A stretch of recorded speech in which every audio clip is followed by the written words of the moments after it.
Regardless of what game you're talking about, whether it be Elden Ring Shadow of the Erdtree, Black Myth Wukong, Hades 2, Dragon's Dogma 2, or Space Marine 2, all these games have one thing in common. They stand absolutely no chance of winning Game of the Year. This is the year of Funko.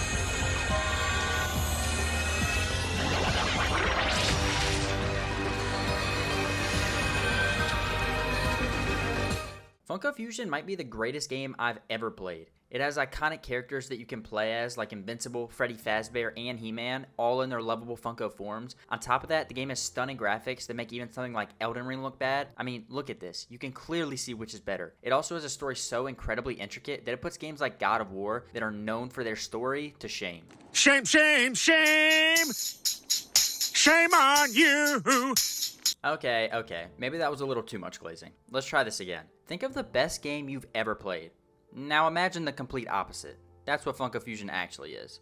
Remember when I said Funko Fusion might be the greatest game I've ever played? Well, that was a lie. So that was a f***ing lie. Funko Fusion is an action-adventure crossover game developed and published by the same studio, 1010 Games. Now, at this point in the video, usually I go into detail about the studio and talk about other games and projects that they've worked on, but they've literally done nothing else. No other games, no other projects. They don't even have a wiki. There is literally nothing. Even on their website, there's nothing.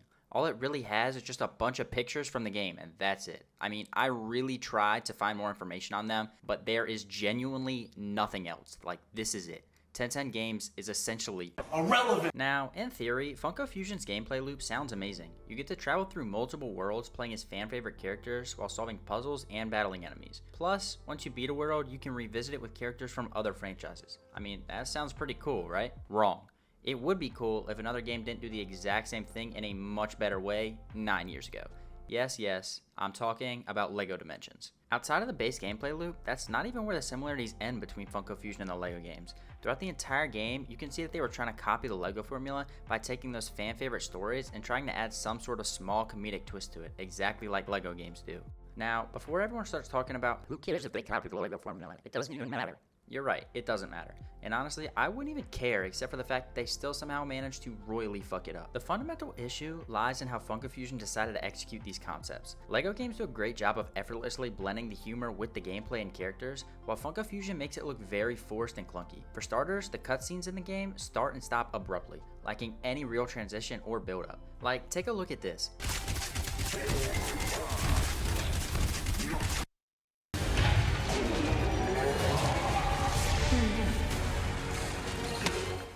The cutscene literally started while Mecha Freddy was mid-kick, and as soon as it started, it glitched out and showed you a random frame. However, I will say, while the game did miss on the humor part the majority of the time, there were still a few funny moments, like when this monkey starts slamming the boss into the ground all Hulk style. Is that a black man beating him? It's a monkey. Wow. I gotta see this. No way. This is peak, bro. This is peak. Aside from the cutscenes, we have the combat, which, believe it or not, are incredibly repetitive and boring. All the way from the characters you play as to the enemies you fight, it's all just copy and paste from world to world. Each world starts with 4 characters. They usually have some form of automatic weapon, marksman rifle, or shotgun. Then, they have a melee attack, and either a roll or a block. And if you're really lucky, some of them might have a special ability, except it's not actually special because multiple characters all have the same ability. Corporate needs you to find the differences between this picture and this picture. They're the same picture.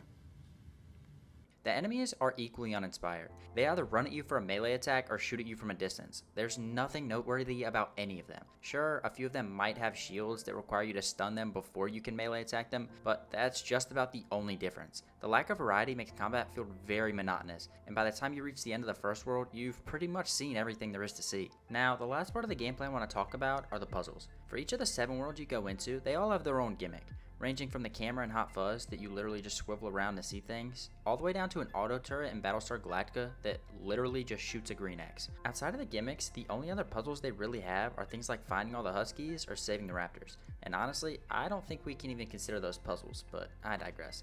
Like all the other gameplay mechanics I talked about, after the first world, it all just becomes incredibly bland and boring. However, even though all the gameplay isn't that promising, there is still a small glimmer of hope, in that of the art style.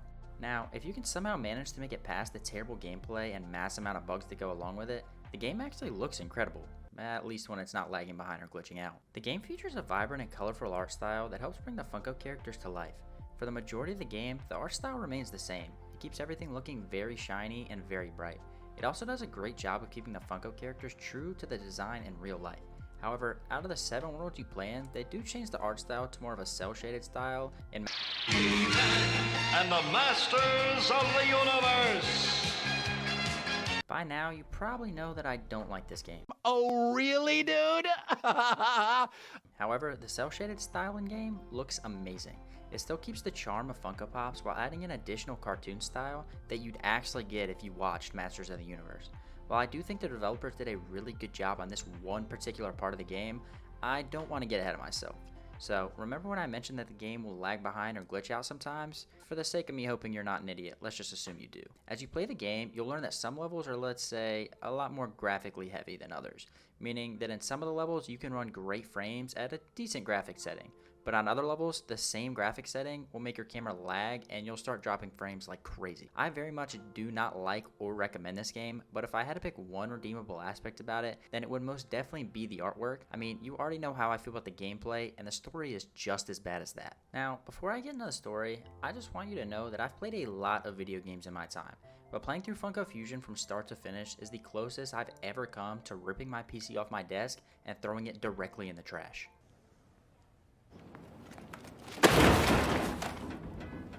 To start off the story, you find yourself in a factory run by none other than the mascot of Funko's, Funko Freddy.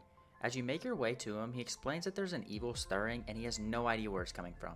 However, in typical fashion, as soon as he says that, the evil comes up from what I can really only explain as the sewers. The main villains of the game are these purple slime-like creatures that have been coming up from the sewer, and they're led by none other than Eddie Funko, otherwise known as Evil Freddy. After Eddie comes up from the sewers, he then tries to take the crown from Freddy, which leads them into a power struggle, where the crown gets split into 7 world crowns and a bunch of silver crowns that are scattered over those 7 worlds.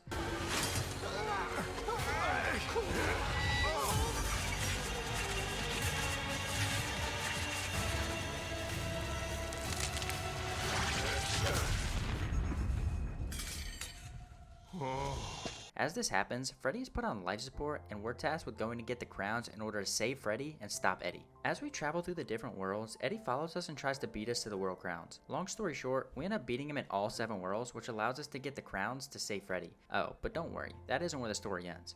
Remember how I told you the crown was also split into a bunch of silver crowns as well? Yeah, well, guess what? Even if you beat all the worlds and save Freddy like the main story mission told you to do, you still can't even go to the final boss and beat the game unless you get 45 of those silver crowns that practically had no meaning to the entire story. Yes, you heard me right. You are completely blocked from beating the game unless you collected completely optional crowns that they never told you anything about. Honestly, nothing has made me more mad in my entire life. I already didn't enjoy playing the game and doing the missions, and then I had to go back and do it again just to collect crowns that I could have gotten the first time, but they just told me nothing about. Anyways, after you do all that and go to the final boss, you essentially just beat Eddie with Freddy.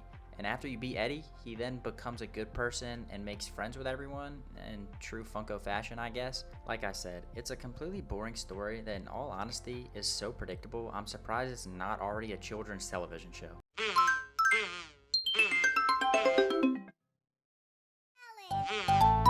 All in all, Funko Fusion manages to be a masterclass in disappointment. Don't get me wrong, I wanted this game to be good so badly. I mean, I was talking about it daily the week before it was released. I was so excited that I pre-ordered the game, and it let me down every step of the way. While the vibrant art style offers a fleeting moment of charm, it just doesn't redeem the experience as a whole, and in no way, shape, or form can I justify the $50 price tag. The constant lag, bugs, and lackluster combat mechanics only compound the issues, making each time you play feel more like a chore than anything else. On top of that, the story's unoriginality and lackluster stakes do nothing to make the game better, ultimately leaving players with a sense of wasted potential. If you value your time and gaming experience, I recommend that you don't even come close to Funko Fusion. It's a frustrating reminder of what happens when creativity is overshadowed by poor execution, and frankly, this is one of the worst games I've ever played. Save yourself the headache and just play something you genuinely enjoy instead. Anyway guys, thanks for watching. Honestly, I really don't enjoy making videos like this that much. I hate just talking bad about games, but this is probably one of my biggest disappointments of the year. So I felt like it was a much needed video that I had to do personally. Anyhow, thanks for watching. If you liked the video, go ahead, drop a sub. I'll see you guys in the next one.